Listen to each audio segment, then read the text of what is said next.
經常都會有人問我喺廣州食燒鵝、食小炒，我有乜嘢好嘅推薦？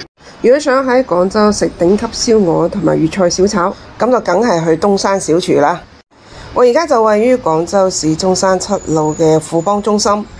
各位朋友大家好，今日嘅視頻就會同大家分享廣州嘅小炒大王燒鵝專家東山小廚。呢8個字夠膽喺招牌呢度寫出嚟，喺廣州絕對有佢嘅個人之處。喺富邦中心嘅東山小廚就位於2樓，客人喜歡的味道才是好的味道。喺富邦中心呢度有住眾多間食肆，而就飯市嚟講，東山小廚嘅生意就最旺。一上到嚟就可以見到煲仔類嘅名檔，而最震撼嘅就係佢哋所擺出嚟嘅燒鵝櫃。燒鵝封軍櫃入邊放住好多隻燒鵝，每隻燒鵝都係扒鵝。如果整燒鵝最好食嘅選材，肯定係選用扒鵝。燒鵝櫃嘅隔離就係燒臘檔，啱出爐嘅燒鵝，外皮呈鮮亮嘅棗紅色，鵝嘅色水睇起身超級有食慾。過嚟東山小廚以食佢哋嘅傳統燒鵝同埋粵式小炒為主。餐飲同行都知道，東山小廚嘅老細係做貨出身，對每一種食材都係了如指掌。呢個就係佢嘅最大優勢。今日我哋坐房間，今晚我哋所搭配嘅酒亦都係與眾不同。其中又有2支我哋國產嘅白葡萄酒，產地嚟自於香格里拉。葡萄產區嘅高度都喺海拔2000米以上，絕對可以稱得上係高原白葡萄酒。小食係牛肉汁浸花生，仲有醬蘿蔔皮。首先上嚟嘅係湯品，今日嘅湯品係喺隱藏菜單入邊嘅。呢款係一款齋湯，煲湯嘅材料就係根據我哋廣東人濕氣大、火氣重嘅體質嚟專門設定嘅。肉眼可見齋湯入邊嘅食材有粉葛、淮山、木棉花、栗子、花生、薏米、扁豆、土茯苓同埋陳皮、羅漢果等等。所有嘅食材放喺一齊，慢火煲2個鐘。呢個齋湯飲咗之後，去火去濕嘅功效相當嘅顯著。如果有興趣嘅朋友，亦都可以自己喺屋企煲俾屋企人飲用。香格里拉國產之光，都係2300米以上海拔嘅高原葡萄。如果想食好嘅食材，就要打電話提前預訂。生炒水魚係東山小廚銷量之冠嘅菜品，不過今晚嘅水魚我哋就提前打電話嚟，叫店家準備一隻野生嘅大嘅老水魚。舊新嘅水魚味道零舍唔一樣。鮮花椒淋野生嘅東星斑，呢條魚有成2斤半咁重。食材亦都係提前準備，唔係養殖嘅東星，而係野生嘅東星。呢條蒸魚一上到台面，成間房都可以聞到鮮花椒嘅香。而家喺廣東嘅粵菜入邊，鮮花椒嘅運用就越嚟越多，但係如果想整得好，亦都係唔容易。老水魚嘅裙邊非常受歡迎，生炒水魚夠味得嚟，入口仲有微微地嘅辣。呢啖湯汁撈飯係超級嘅正。好食嘅粵菜，除咗食材嘅選材一定要新鮮之外，仲有最重要嘅一點就係要夠味。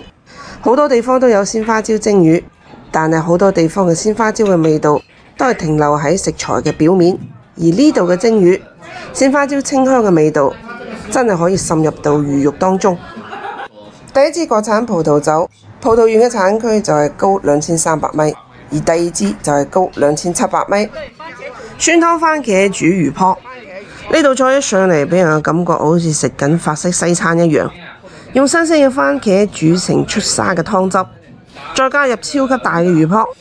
每隻新鮮嘅魚泡重量起碼都有1兩到1兩半，一啖入口酸酸甜甜，非常開胃。而且佢喺入邊仲落咗少少嘅芹菜粒，喺飲番茄酸湯嘅同時，仲可以食到少少爽脆嘅口感。呢個菜品上嚟嘅時候溫度夠晒熱，你哋千祈唔好少睇菜品嘅溫度，佢其實亦都係菜品好唔好食最關鍵嘅一點之一。呢個菜品亦都係要提前打電話嚟預訂。新鮮嘅超級大魚泡唔係經常咁容易揾得到，所以做菜同做人做事都係一樣。如果唔用心嘅話，根本做唔好。跟住上嚟嘅就係喺廣州我自己最推薦嘅燒鵝。雖然而家喺廣州有好多食燒鵝非常出名嘅店，不過如果想揾到一間燒鵝嘅出品品質靚過東山小廚嘅，都幾唔容易。今日都係以飲白葡萄酒為主。頭先倒嘅係一支獲獎嘅德國雷司令，一隻好食嘅廣式燒鵝，皮入口一定要化，鵝肉一定要夠新，入口嫩滑有鵝肉嘅香味。而最重要嘅一點就係醃嘅要夠味，成啖燒鵝入口要搶口。可以講東山小廚將一隻靚嘅廣式燒鵝演繹得淋漓盡致。紫蘇焗大桂蝦，平時我哋食紫蘇同豬大腸同田螺搭配得就比較多，同桂蝦一齊搭配，等我哋全部人都食出咗驚喜。呢一種食法最驚就蝦唔入味，但係今晚嘅焗蝦就焗得相當嘅入味。蝦肉本身嘅緊實鮮甜，再加上紫蘇嘅香，一啖入口再搭配一啖白葡萄酒，正到冇朋友啊！又係嗰一句，講飲講食，人生先至會積極。金牌好味汁雪花豬爽肉，豬爽肉拉過油，同酸酸甜甜嘅嫩子薑一齊炒。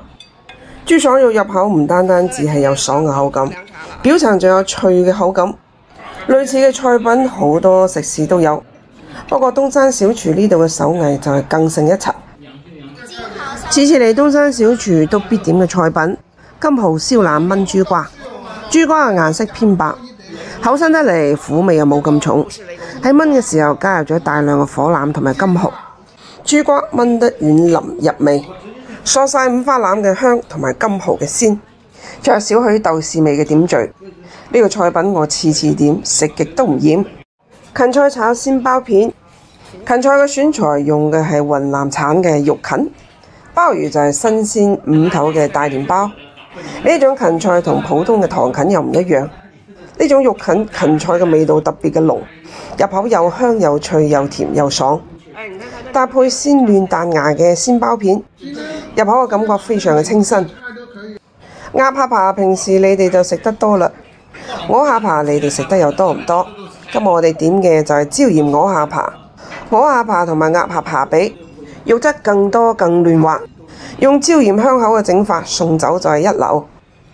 上湯浸寧夏菜心，想浸嘅菜好食，浸菜嘅湯就非常重要。用嘅就係大量雞殼雞骨熬出嚟嘅雞湯，湯清味鮮，菜心腍甜，睇似最簡單嘅一個菜品，注重細節，用心製作，做出嚟嘅效果亦都唔一樣。加上酸菜炒飯，酸菜用嘅部分大部分都係酸菜框。咁樣同飯一齊炒，入口先至有爽脆嘅口感。酸菜同埋飯嘅搭配，聽起身就比較寡，其實入邊仲加入咗豬油，所以呢啖酸菜炒飯食起身就粒粒分明，甘香回味可口。單尾我哋就點咗菠蘿叉燒包，呢度嘅叉燒包都係即點即烘，包皮用嘅係麥粉。如果就只做飯市嘅食肆嚟講，佢哋嘅點心整得係相當嘅唔錯。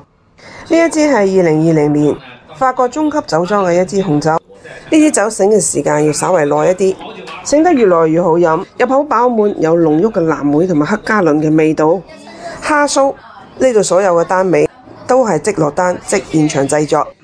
而家喺好多茶樓酒樓食到嘅酥製品都唔係特別嘅滿意，原因就各種各樣，有啲係因為時間放得耐，有啲就因為溫度唔夠，都係導致酥皮入口唔夠鬆化嘅重要原因。表層係欖仁，跟住就係酥皮，入邊就係一隻大蝦。呢個單位亦都非常特別，唔係饅頭係麥包，烘嘅時候就類似於西式包嘅整法，表面就有黃油同埋葱嘅香。今日我哋點嘅幾款單尾出品一啲都唔差過嗰啲專業茶樓嘅點心，尤其係呢一款有牛油葱油香嘅麥包，送酒亦都好啱。今晚10位朋友一齊用餐，埋單3381蚊，所有嘅朋友都食得非常滿意，尤其係對佢哋嘅燒鵝讚不絕口。今晚我最中意嘅酒就係法國嗰支2020年嘅紅酒，酒體飽滿，層次豐富，醒嘅時間越長，味道越好飲。每隔5分到10分鐘，你都可以感受到佢味道嘅輕微變化，入口柔潤細膩，可以稱得上係風情萬種。今日嘅視頻，廣州嘅小炒專家燒鵝大王東山小廚就同大家分享到呢度。我鍾意分享我生活中嘅點點滴滴，如果鍾意我嘅視頻，記得關注我啦，多謝你哋嘅支持。